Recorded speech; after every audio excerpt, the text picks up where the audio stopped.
Hello students, welcome to UPSC CSAT with Saurabh Kaushik. चलिए देखते हैं आज के 5 क्वेश्चन जो यूपीएससी सीसेट में प्रीवियस ईयर पूछे गए हैं। चलिए देखते हैं आज का पहला क्वेश्चन। क्वेश्चन कहता है let A3BC and DE2F be 4 digit numbers which each letter represent a different digit greater than 3। मतलब 3 से ऊपर होगा, 3 भी नहीं होगा, 3 से ऊपर होगा। ठीक है, 3 से ऊपर क्या हो सकता है?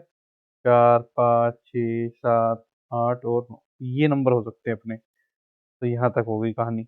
If the sum of the number is इतना, ठीक है, लिख लेते हैं जो बोला गया हमें। CBC DE2F और इसमें लिखा है 20915, सॉरी। ठीक है, then what is the difference between the value of A and D. ठीक है, निकालते हैं। तो जी 2 आना चाहिए लास्ट में। इसमें अगर सी और एफ को हम जोड़ते हैं तो सी और एफ को जोड़ते तो 2 कैसे आ सकता था? अगर सी 0 होता और ये 2 होता तो 2 आ सकता था। ठीक है, वो वाला केस है नहीं, क्योंकि लेस देन 3 या 3 से कम लेना है ही। चलो अगला केस क्या आ सकता है? अगला आ सकता है कि जी एक को मैं 4 ले लूं और एक को, पेन बदलता हूँ पहले, समझ नहीं आया। एक को मैं 4 ले लूं, 4 ले लूं, मिनिमम ले लूं, और एक 9 रखूंगा तो 13 बन जाएगा। 8 रखता हूँ तो ये क्या हो जाएगा? 12। ठीक है, एक हासिल आ जाएगा ना सर, ये कैसे हासिल आ जाएगा? ये तो केस 1 हो गया।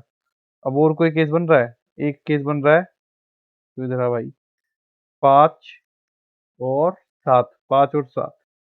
ठीक है, 5 और 7 रखूंगा तो 12 आ जाएगा। ठीक है जी।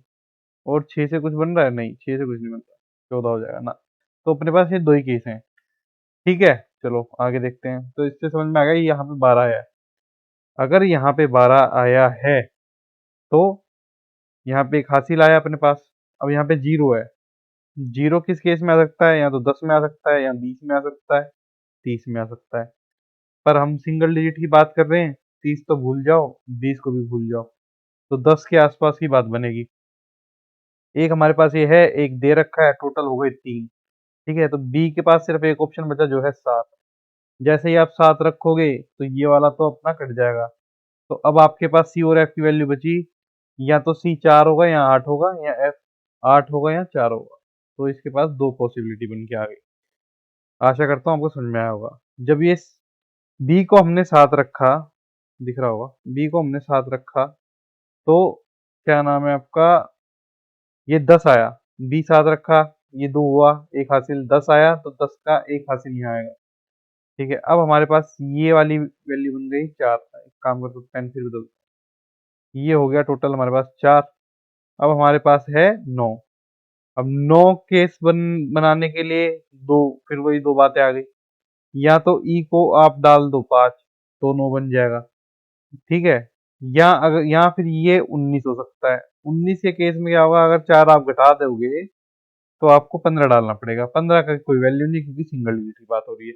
तो इससे मेरे को पता चल गया कि ई की वैल्यू हो गई है 5। ठीक है, तो ई की वैल्यू 5 हो गई, ये 4। ठीक है, इसमें कोई हासिल नहीं आया, हाँ, ये 0 हो गया। अब ए और डी को जोड़ के हमारे पास आ रहा है 15। ठीक है, इसका मतलब ये है कि एक मेजर वैल्यू होगी, एक माइनर वैल्यू होगी।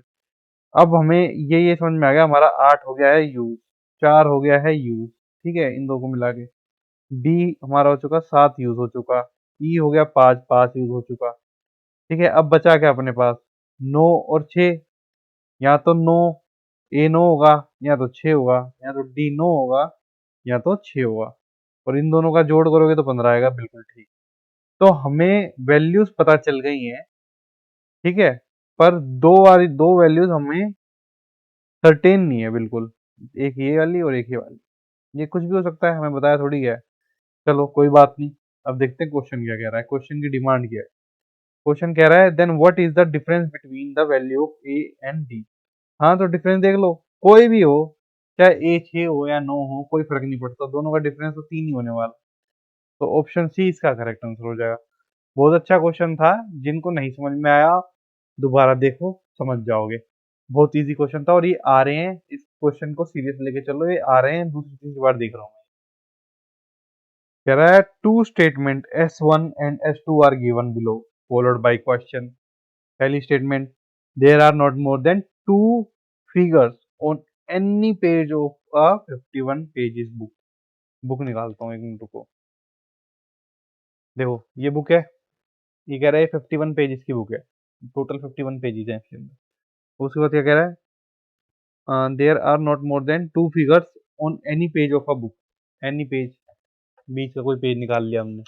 वो कह रहा है किसी भी पेज पे ना दो से अधिक फिगर नहीं है, मतलब एक पेज पे दो फिगर हो सकती है, इधर दो फिगर हो सकती है, पर दो से अधिक फिगर नहीं है। ठीक है, पर इसका मतलब ये नहीं है कि हर पेज पे एक फिगर है या दो फिगर है। हो सकता है किसी एक फिगर, एक पेज पे फिगर ही ना हो। ठीक है, अब एक बार समझते हैं बात को। देखो मैं क्या कहानी समझा रहा हूँ तुम्हें। कह रहा है कि एक बुक है, बुक पे not more than two figure होनी चाहिए, तो मिनिमम पॉसिबिलिटी कितनी हो जाएगी, जीरो, कि भाई किताब के अंदर फिगर ही नहीं है, तो जीरो है तो जीरो। मैक्सिमम कितनी हो जाएगी आपकी, 51 पन्ने की है, मान लो हर पेज पे दो है, तो हो जाएगी 102। तो मिनिमम जीरो पेज, मैक्सिमम 102। उसके बाद क्या है, there is least at least one figure on every page. अगर स्टेटमेंट वन को माना जाए तो ये तो स्टेटमेंट टू अपने आप ही खारिज, कॉन्ट्रडिक्शन हो रही है ना। देखो मिनिमम तो जीरो है।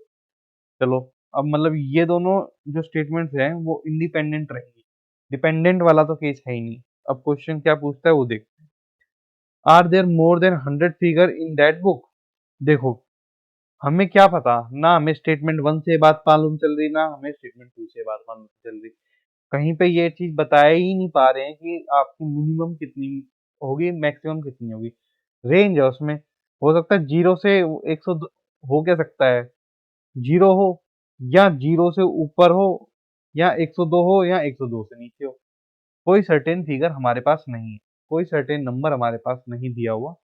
तो ये दोनों ही स्टेटमेंट अपने आप में सफिशिएंट नहीं है, और इसका आप आंसर लगाओगे या तब बहुत ऐसा सफिशिएंट तो है ही नहीं ना, ये देखो सफिशिएंट लिखा हुआ है, S1 alone is sufficient to answer. नहीं, कहाँ आंसर S1 से पता ही नहीं चल रहा, रेंज आ गई उससे तो। S1 and S2 together are not, हाँ दोनों ही सफिशिएंट नहीं है ना, सॉरी दोनों ही सफिशिएंट नहीं है आपस में। दोनों ही स्टेटमेंट को यूज करके भी आप आंसर नहीं निकाल सकते। S2 is alone sufficient. ठीक है, तो आंसर सी इसका हो जाएगा। Consider the following data, data दे रखा है। ठीक है, गर्ल्स हैं, बॉयज हैं और उनके एवरेज मार्क्स हैं। ठीक है, average marks in English, average marks in Hindi. ठीक ठीक ठीक। What is the value of x in the above table. X का है ये रहा, निकाल लेंगे, कुछ भी नहीं है। एलिगेशन लगा लो, एलिगेशन लगाना तो आता होगा। चलो बता देता हूँ एलिगेशन कैसे लगाते हैं। इस डाटा को देखना ध्यान से, ठीक है। एक जगह लिख दो गर्ल्स, एक जगह लिख दो बॉयज। ठीक है, गर्ल्स के मार्क्स कितने आए इंग्लिश में, 9। इसको लगाने से क्या मिलेगा मैं बता देता हूँ। इसको अगर आप लगाते हो ना, इससे आपको ये पता चल जाएगा कि इनकी रेशो क्या है, कितनी रेशो में गर्ल्स हैं, कितनी रेशो में बॉयज। उसके बाद आप एवरेज निकाल लो। ठीक है, चलो देखो मैं क्या कर रहा हूँ, ध्यान से देखना। ठीक है, बॉयज हमारे 8 हैं, एवरेज इनकी निकली 8.8। हमेशा जो एवरेज होगी ना वो इन दोनों के बीच का ही कुछ होगी। ठीक है, ये मैक्सिमम से ज्यादा नहीं जाएगी, मिनिमम से कम नहीं जाएगी, वो बीच में ही लाई करेगी। एवरेज उसी को कहते हैं। ठीक है, चलो अब इसको माइनस कर दो तो ये क्या आ जाएगा, 0.8, और इसको कर दो तो 0.2। ठीक, अब मेरे को पॉइंट से तो वैसे भी नफरत है, पर खैर अपना काम आसान हो रहा है। 0.2 इंटू 4 करोगे तो ये आ जाएगा 4:1। मतलब अगर टोटल स्ट्रेंथ 5 है तो उसमें से गर्ल्स होंगी आपकी 4, बॉयज होंगे आपके पास 1। ठीक है, ये अपने पास इस चीज से आ गया, इसको कहते हैं एलिगेशन। ठीक है, चलो अब निकालते हैं हम एवरेज मार्क्स इन हिंदी। कोई दिक्कत की बात नहीं है। देखो अब क्या करोगे, एवरेज मार्क्स ऑफ हिंदी क्या दे रखा है, 8 गर्ल्स हैं, टोटल गर्ल्स कितनी थी, 4। ठीक है, प्लस उसके बाद क्या दे रखा है, बॉयज कितने, 7। ठीक है, और टोटल नंबर कितनी है बॉयज के, 1। तो अब एवरेज नहीं, अच्छा एवरेज में क्या होता है कि टोटल स्ट्रेंथ से आप डिवाइड करते हो, तो टोटल स्ट्रेंथ कितनी है 5, 5 से आप उसको भाग दोगे। ठीक है, चलो अब ध्यान दो, अब ये कितना हो गया 32 plus 7 divide by 5, 39 divide by 5, 5 सत्ते 35। ठीक है 35, मतलब अब यहाँ पे बचा 4, अगर पॉइंट लगा दूंगा तो ये हो जाएगा 40, और ये हो गया 7.8। 7.8 इसका आंसर हो जाएगा। हाँ ये रहा, ये इसका आंसर है। चलो जिनको समझ नहीं आया मैं एक बार फिर बता देता हूँ। देखो इस मेथड को कहते हैं एलिगेशन मेथड। ठीक है, एलिगेशन मेथड के अंदर आपको एवरेज दे रखी होती है, यहाँ तो एवरेज दे रखी होती है, यहाँ आपको रेशियो दे रखी होती है। अगर आपको इन दोनों में से एक चीज दे रखी है तो आप कुछ भी निकाल सकते हो। जैसे इसमें आपको एवरेज दे रखी थी, आपको रेशियो निकालनी थी, आपने क्या करा, जैसे इसमें गर्ल्स दे रखी थी, ठीक है, गर्ल्स के एवरेज मार्क्स लिखे, फिर बॉयज के एवरेज मार्क्स लिखे, फिर आपने टोटल के, ओवरऑल टोटल के एवरेज मार्क्स लिखे। अब इसको जब आपने सॉल्व किया, 8 में से 8 पॉइंट मतलब 8.8 में से 8 को माइनस करा तो आपको एक वैल्यू मिली। 9 में से 8.8 को माइनस किया तो आपको एक वैल्यू मिली। अब जो भी वैल्यू मिली ये रेशियो में थी, अब आपने इसको सोल्व किया तो आपको रेशियो मिल गई। ये रेशियो क्या डिनोट करती है, टोटल स्ट्रेंथ को। ठीक है, कि टोटल स्ट्रेंथ कितनी थी, और जो जिसके रिस्पेक्टिव में लिखा होगा, मान के चलो जैसे गर्ल्स के नीचे लिखी थी तो ये गर्ल्स के नंबर ऑफ स्ट्रेंथ है, ये बॉयज के number of total number of strength है। ठीक है, तो यहाँ से हमने टोटल नंबर ऑफ स्ट्रेंथ निकाल ली जो कि बनी 5। देखो इधर हमने बनाया 5। अब इसको हमने यूज कहाँ किया, सेकंड पार्ट निकालने में, जहाँ पे आपको x की वैल्यू निकालनी थी, वही मैंने आपको समझाया। अब आपने क्या करा, टोटल आपको बच्चे पता चल गए 5 थे, ठीक है, लड़कियां कितनी थी 4, 4 से मल्टीप्लाई कर दिया, इसकी एवरेज निकल आई। एवरेज दे रखी थी 8, total total number of marks, total marks निकल आए किनके, गर्ल्स के, किसमें, इंग्लिश हिंदी के अंदर। ठीक है, वो कितने निकले, जितने भी निकले मतलब ये रहे 32। उसके बाद आपने क्या करा, बॉयज के निकाले ऐसे, बॉयज के एवरेज कितनी थी 1, 7, और टोटल नंबर ऑफ स्ट्रेंथ कितनी थी बॉयज की 1, यहाँ पे आपने वो डाल दिया। उसके बाद आपने जब इनकी एवरेज निकालना होता है तो टोटल नंबर ऑफ स्ट्रेंथ से आपको डिवाइड करना होता है, यहाँ पे आपने टोटल नंबर ऑफ स्ट्रेंथ डाल दी। उसके बाद इसको सॉल्व कर दिया, आपके पास आंसर आ गया। बोल के भी सिखा दिया, लिख के भी सिखा दिया। अब भी नहीं समझ में आया भाई, दोबारा देख लो। ठीक है, चलो अगला क्वेश्चन देखो। देखो भी क्या कह रहा है, a family of a two generation consisting of 6 members, P Q R S T U, has 3 males 3 females, 3 male है 3 फीमेल है। देयर आर 2 मैरिड कपल्स, अच्छा 2 मैरिड कपल्स हैं। ठीक है, हाँ भाई पहले ये बता देता हूँ, प्लस माइनस तुम समझ नहीं पाओगे। देखो क्रांतिकारी होने की जरूरत नहीं है, बात को समझ लो, मेरी प्रैक्टिस हो रखी है और कोई बात नहीं है, ना मैं रेसिस्ट हूँ ना मैं कुछ हूँ। मैं प्लस मेल को दिखाता हूँ, आप जो मन करे आप लिखो, मेरे को जज मत करो बस। नेगेटिव फीमेल, ठीक है, डबल डैश लगा हुआ है, इसका मतलब ये है कि भैया ये शादीशुदा है, मतलब इनकी यूनियन हो रखी है, या मैरिज कह लो, जो मर्जी कह लो। अगर सिंगल डैश है इसका मतलब ये है कि ये सिबलिंग्स है। ठीक है, अगर वर्टिकल लाइन आती है इसका मतलब क्या है, ये है आपकी जनरेशन। ठीक है, इतना मैं आशा करता हूँ आपको समझ में आ गया होगा। अब जो जो मैं लिखूंगा वो आपको समझ में आ जाएगा।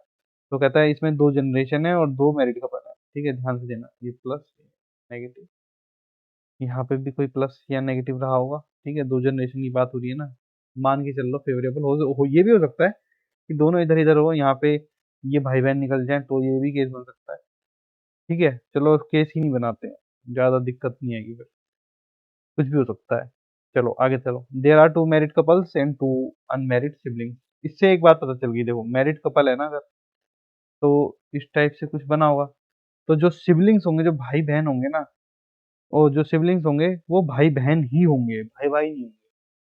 तो ये चीज हमें समझ में आ गई, सिबलिंग्स जो होंगे भाई बहन होंगे, सिबलिंग्स, मैरिड का साइन लगा, सिबलिंग्स जो होंगे भाई बहन होंगे। चलो बात आ गई समझ में इतनी। You is peace daughter, you जो है पी की बेटी है। ठीक है, पी क्या है हमें नहीं पता, हो सकता है मेल हो फीमेल हो, कुछ नहीं पता पी के बारे में। उसके बाद कहता है Q is hours mother in law, जो क्यू है ना, वो भाई सास है। ठीक है, सास किसकी है? सास है आर की, और आर जो है बहू है। तो यहाँ पे कोई मतलब होगा, हस्बैंड होगा ना इसका। और यू तो हो नहीं सकता, ऑब्वियसली यू नहीं हो सकता।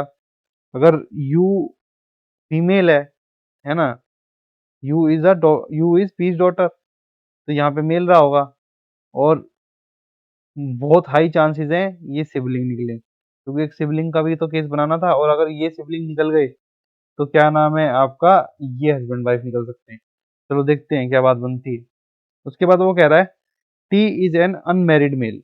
टी की शादी नहीं हुई है। ठीक है, टी की शादी नहीं हुई है, तो वो भी मतलब क्या नाम है आपका, जो अपना वो चल रहा था ना, एक सिबलिंग वाला फैक्टर यहाँ ये निभाएगा, पक्का निभाएगा, क्योंकि इसकी शादी नहीं हो रखी है। ठीक है। और कह रहा है S is a male. S male है। अब एस अगर मेल है तो इससे दो बातें निकलेंगी, या तो एस इधर कहीं हो, अगर ऊपर वाली जनरेशन में, अगर ऊपर वाली जनरेशन होगी तो एक तो ये वाला पेयर बिगड़ जाएगा। ठीक है। और दूसरा सिबलिंग वाला पेयर बिगड़ जाएगा, आप सिबलिंग कहाँ लगाओगे? ठीक। तो बहुत हाई चांस है कि जो एस है वो आर का हस्बैंड निकले, क्योंकि टी की तो शादी नहीं हो सकती। शादी मतलब शादी नहीं कर रखी उसने, तो हमारे पास ऑप्शन ही एक बचा कि एस को इधर डाल दो।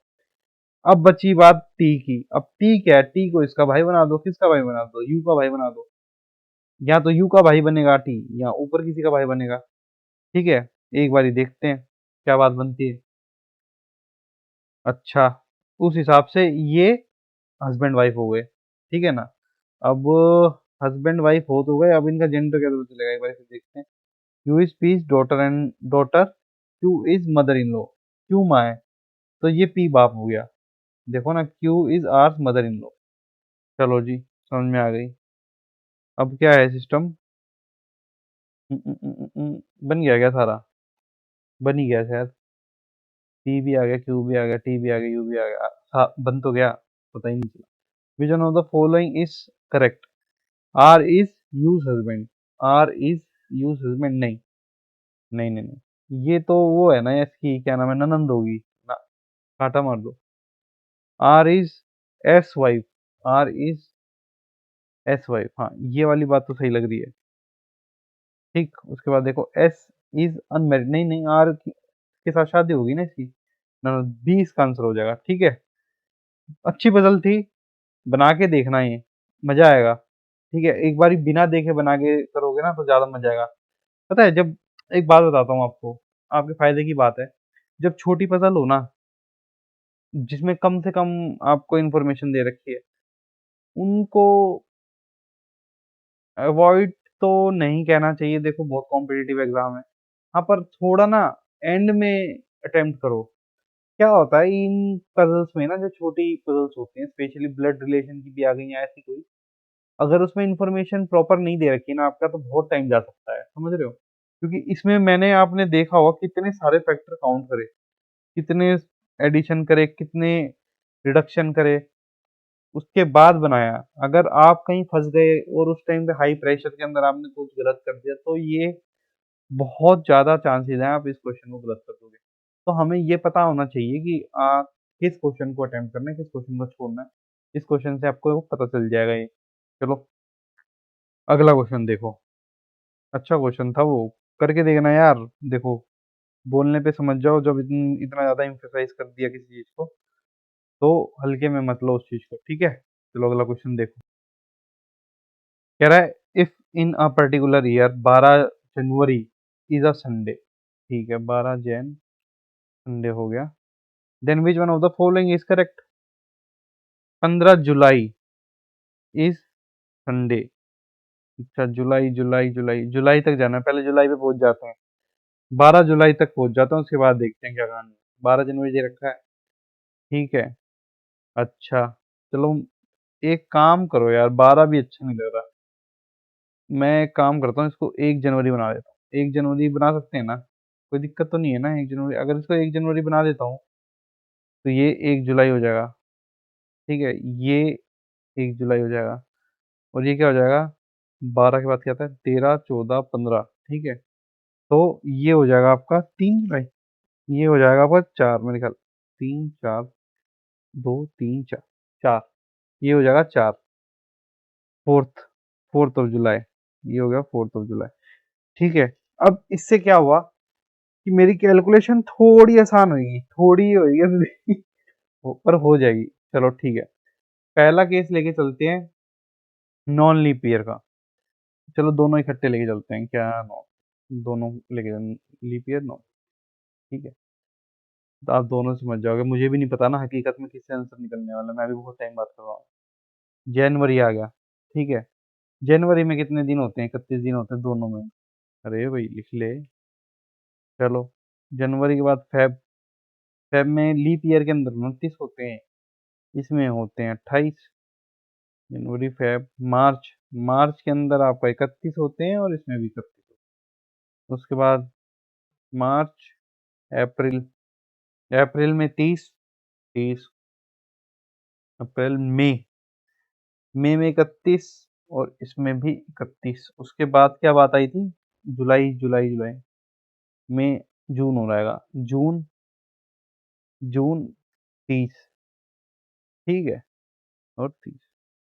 अब जून पे रुक जाओ क्योंकि अगला महीना जुलाई है। ठीक, अगली जुलाई पे मतलब, अब जैसे इन ऑप्शन होगा आप 1-1 जुलाई मान के चलोगे, इनको 4-4 जुलाई मान के चलोगे, क्योंकि आपने 1 तारीख से लिया है। यहाँ तो 14 से कैलकुलेशन करके रखो, ज्यादा फर्क नहीं पड़ेगा, पर हाँ अजीब लगता है। मैं चीजें ना आसान करने में यकीन रखता हूँ, मुश्किल नहीं बनाना चाहता। चलो ठीक है, समझ में आ गई बात। अब बात करते हैं, इनको ऐड कर लो। कितने हो गए ये हो गए 31, 1 2 3, 31 × 3, ये हो गया 393 प्लस 29 प्लस 60। ठीक है, 29, चलो ये हो गया 12, ये गया 10, 182।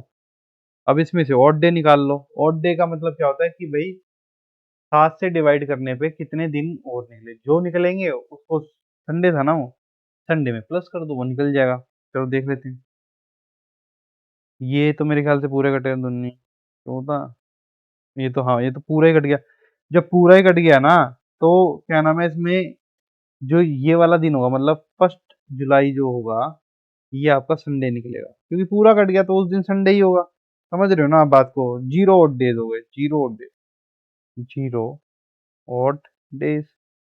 ठीक है, तो अब देखो 1 जुलाई को कोई संडे दिखा रहा है? 1 जुलाई को संडे, ये रही 1 जुलाई को Sunday. 1 July is a Sunday if the year is leap year, is the year is leap year, leap year है। ठीक है, तो सी इसका करेक्ट आंसर हो जाएगा। तो ये थे आज के 5 क्वेश्चन। बहुत अच्छे क्वेश्चन थे, बहुत दिमाग वाले क्वेश्चन थे। इन क्वेश्चंस को आप अटेम्प्ट करा करो टेलीग्राम पे, और जो नहीं समझ में आते बताया करो। वैसे तो बहुत खोल के समझाता हूँ, कोशिश ये रहती है कि सबको समझ में आ जाए, पर हाँ कई लोगों को नहीं आता होगा समझ में। और पर आप लोग बताओ, अगर आपको नहीं समझ में आ रहा ना, तो आप मेरे को बताओ, बात करो, बताओ, कुछ निकालेंगे हल। ठीक है, क्वेश्चन नंबर लिख दिया करो, नहीं समझ में आ रहा, वो डाउट सेशन में ले लिया करेंगे। डाउट सेशन क्रिएट ही नहीं हो रहा क्योंकि आप लोग बताते ही नहीं कि कौन सा आपको क्वेश्चन समझ में आ रहा। ठीक है, और रही बात प्रैक्टिस की, अभी हम कुछ प्लान चल रहा है, अच्छा है आप लोगों के लिए, टेंशन मत लो, और सब आएगा, सब कुछ होगा, प्रॉपर तरीके से होगा। ठीक है, थोड़ा सा पेशेंस रखो, और पसंद आती है मेहनत तो लाइक करा करो यार, लाइक करो, सब्सक्राइब करो। ठीक है, शेयर तो मुश्किल ही करते हो आप, शेयर तो करते ही नहीं हो, ये तो पता है मुझे, तो शेयर के लिए बोलूंगा भी नहीं, इच्छा है वैसे करनी हो तो कर लो। बाकी उपदेश वगैरह दूंगा नहीं आज। कल मिलते हैं 5 क्वेश्चन के साथ। बाय बाय, टेक केयर, सही हो ना।